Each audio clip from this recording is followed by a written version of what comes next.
Hi, I'm Nate, and I'm going to show you some of the ways that you can combine Starforged with our wilderness terrain. Starforged is our most versatile collection of pieces, and we've baked in features and geometry that are cross-compatible with our wilderness pieces, so when you combine them together, it opens up even more building possibilities. Let's dive in and take a look. All right, so this is a 3-foot by 2-foot build that is mixing swamp pieces, mountain pieces, forest pieces with the Starforged pieces. We're trying to show kind of all the biomes mashed up in one place to kind of give you a sense of some of the many possibilities. So we'll start over here. We're using the swamp texture mat on the bottom to give that sort of watery feel. It helps make the whole thing feel more real. We have this cool little lookout post built over here. So the first little gag we did is we put the moss hangers, wildlife moss hangers, over the side so it feels like it's been there for a while. Maybe it's camouflage, maybe it's been growing on there, but you have the nice little plants growing over, helps tie it all in together. And then the back here, these catwalks are using our paired pegs. So the biscuit slots in the edge, you can just pop paired pegs in there and put them into any of our paired peg holes. So any of the rocks that have paired peg holes, you can connect pipelines or catwalks to. So we're connecting the catwalks here, and then the same thing over here, connecting the catwalks with the paired pegs there. So you know, crisscrossing walkways to your heart's content. Also just sort of freestanding little antenna. It's got the same footprint as most minis, so you can put it in all these little spots we have sort of for minis to stand. You can pop that in. The freestanding accessories tie the whole thing together. Working over here, it's just a catwalk with short steps, biscuit on either side, and you can just freestand that on top of anything. So you can use that as like a little sort of freestanding bridge, kind of anywhere you want to bridge two areas. Let's put it from rock to rock there. Over here, we have a catwalk and then some floors, and they're built in line with the banks. They are about 1 millimeter higher, but it helps them actually look more real because they're just up above the mucky floor a little bit. So they're built in line with the banks, works really cleanly. And then back here, we have a pair of accessory walls with the blast door, and they're built in line with the escarpments. So the pieces are all true 2 inches, the exact same height as the escarpments, so you can build them in line really easily. So this gives a suggestion of like a underground bunker there. And you could build under the escarpments, sort of lift up all this stuff and reveal a piece under there if you wanted. Moving up here, we have like this little signal tower. It's just some core pieces with some barricades. The dynamo turbine antenna on top is the little signal tower. And this is just built right on top of the floors. So these were built in line. This is built on top.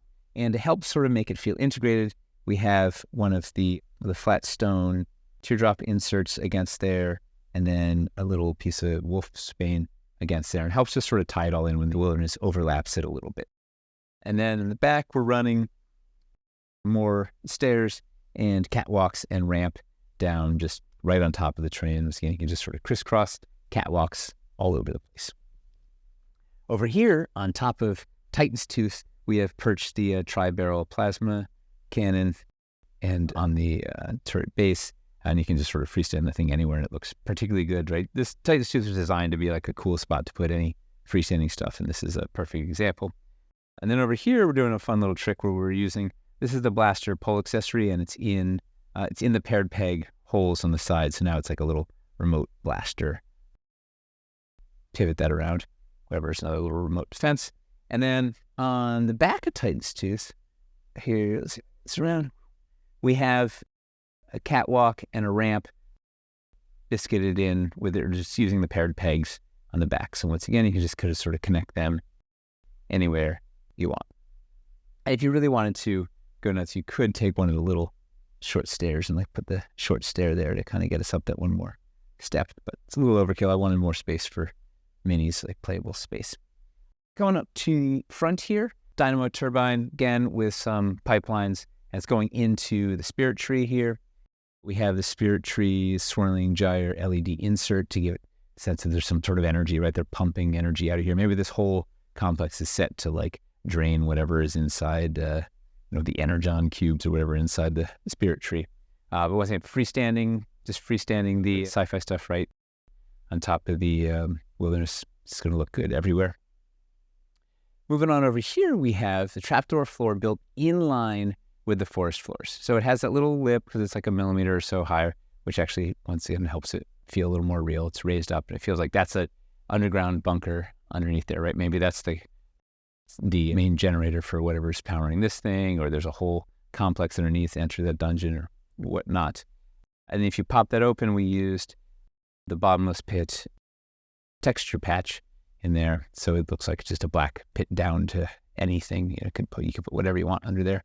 And we've overlapped the little mossy rock mound over this to help, once again, sort of tie it in, feel like it's integrated into the wilderness. This little structure in the back is built in line with the floors, so it's down on table level, the same height as the floors. There's a little tiny step up there, which helps separate it from the wilderness, and then we're using bits of scatter all around to kind of tie it in.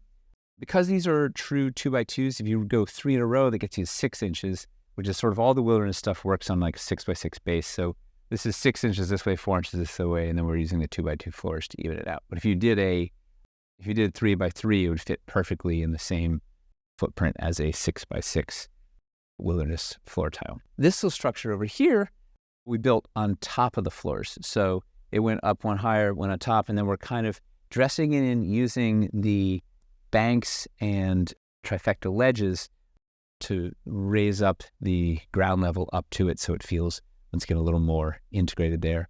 And it's a fun little thing. This is we're using the cockpit on the front and the back here with the glass removed, so then it becomes like an open little hangar. It's like a place to put your speeder bikes or something in there. This thing is catwalked up, once again, catwalks crisscrossing every which way onto this final large structure. And this is built right on top of the escarpments, so showing you can build on top of or in line. And it's sort of tied in by having some more of the wilderness pieces sort of scattered on top to imply that it's been here for a while, or maybe this is from implying there's a mountain that this is built into, continues on sort of mountain and forest up beyond. But it all integrates pretty smoothly and cleanly. Lots of fun multi-level areas to explore, plenty of story to be had in this build. So that should give you an idea of some of the many ways you can combine Starforged and Wilderness. If you want some more inspiration, check out our Starforged photo gallery. It's linked in the description below. If you have any questions, check out the GameFound page, and you can reach out to us on Discord and the Dwarven Forge forums. Thank you so much for watching. And now, it's back to the anvil.